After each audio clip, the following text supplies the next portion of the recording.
Jakarta, dunia ekonomi nasional terguncang keras setelah Menteri Ekonomi, Purbaya, menggelar konferensi pers mendadak yang langsung memicu gejolak politik. Dalam pernyataan resminya, Purbaya secara terbuka mengungkap temuan investigasi internal kementerian yang menyoroti adanya praktik pengendalian pasar oleh sekelompok pengusaha berpengaruh yang publik sering juluki sebagai Sembilan Naga. Konferensi pers yang berlangsung di auditorium utama Kementerian Ekonomi tersebut dimulai tanpa pengantar panjang. Purbaya memasuki ruangan dengan membawa map tebal berisi dokumen investigasi yang ia letakkan dengan hentakan keras ke atas meja. Pada saat itu, suasana langsung berubah tegang. Para jurnalis yang hadir saling bertukar pandang, menyadari bahwa pernyataan kali ini tidak akan bersifat biasa. Dalam pembukaannya, Purbaya menyampaikan bahwa investigasi selama 6 bulan terakhir mengungkap pola penguasaan pasar yang sangat terstruktur. Ia mengungkapkan adanya manipulasi distribusi barang kebutuhan pokok, terutama di sektor pangan dan komoditas impor strategis. Menurutnya, pola tersebut berpotensi mengancam stabilitas ekonomi nasional jika tidak segera ditindak. Kami menemukan indikasi kuat adanya kelompok pengusaha berpengaruh yang secara sistematis menekan, mengatur, dan mengendalikan arus barang demi kepentingan ekonomi kelompok mereka sendiri, ujar Purbaya, suaranya tegas dan lantang. Masyarakat menyebut mereka Sembilan Naga.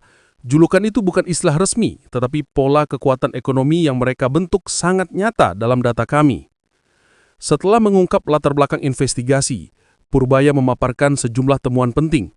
Ia membeberkan bahwa kelompok tersebut diduga melakukan penahanan stok secara sengaja, menciptakan kelangkaan semu, dan memaksa pelaku distribusi tingkat bawah mengikuti alur yang mereka tentukan.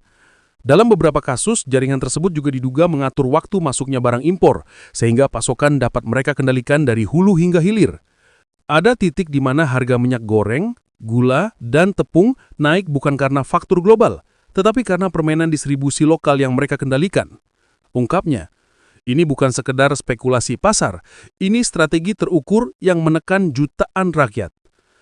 Pernyataan ini membuat sejumlah wartawan yang hadir tercekat. Banyak dari mereka sudah mencium adanya dinamika di balik kenaikan harga barang pokok beberapa waktu terakhir, namun belum pernah ada pernyataan seterang ini dari pejabat negara.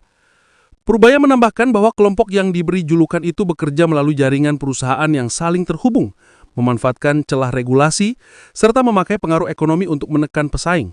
Meski demikian, ia tidak menyebutkan nama apapun dalam pernyataannya. Saya tegaskan, pemerintah tidak sedang menargetkan individu tertentu. Yang kami tindak adalah praktik, pola, dan struktur manipulatif yang merugikan negara. Jika ada pihak merasa tersinggung, itu berarti mereka memahami pola yang saya maksud, ucap Purbaya tajam. Konferensi pers mencapai puncaknya ketika Purbaya mengeluarkan pernyataan yang dianggap paling agresif sejak ia menjabat. Ia menyatakan bahwa pemerintah siap mengambil tindakan tegas terhadap jaringan ekonomi gelap tersebut, termasuk memberikan seluruh temuan investigasi kepada aparat penegak hukum.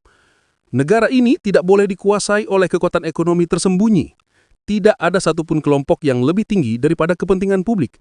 Jika mereka ingin menguji kemampuan pemerintah, saya siap menghadapi mereka. Pernyataan itu disambut gemuruh kamera dan bisikan para jurnalis. Banyak yang menilai pernyataan Purbaya sebagai bentuk ultimatum langsung kepada kelompok pengendali pasar yang selama ini dianggap sulit disentuh.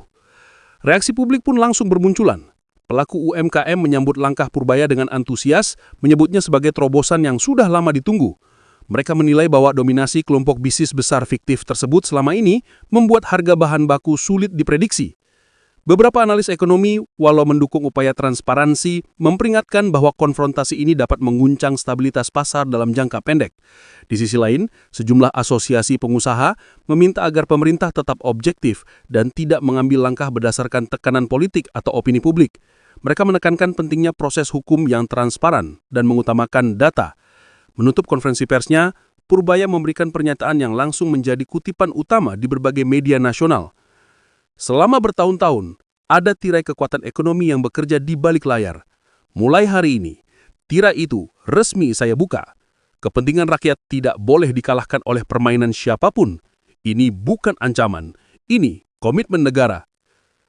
Tak lama setelah konferensi berakhir, tagar Purbaya Berani, Perang Ekonomi, dan Sembilan Naga langsung memuncaki lini massa media sosial. Banyak pihak menilai pernyataan ini akan menjadi titik balik dalam dinamika ekonomi nasional. Sementara sebagian lain khawatir bahwa ketegangan antara pemerintah dan kelompok bisnis besar fiktif itu dapat menimbulkan gejolak besar dalam struktur pasar. Yang jelas, konfrontasi terbuka ini menjadi babak baru dalam upaya pemerintah menjaga stabilitas ekonomi serta menegaskan bahwa tidak ada kelompok manapun yang berada di atas hukum dan kepentingan rakyat.